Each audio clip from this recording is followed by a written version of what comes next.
lalagyan ko na rin po yan ng aircon.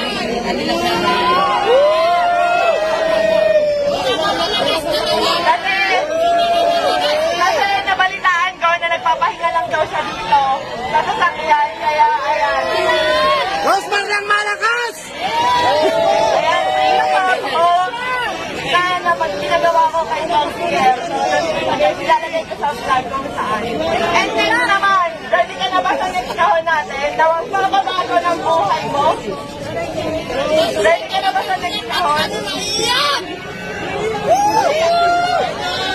Ready ka na ba sa next kahon? Ready ka na ba sa next kahon natin? Ayan, pakitaas nga lang, Syra. So, ayan. Ito na yung next natin na kahon. Ayan. Ito na yung next natin na kahon.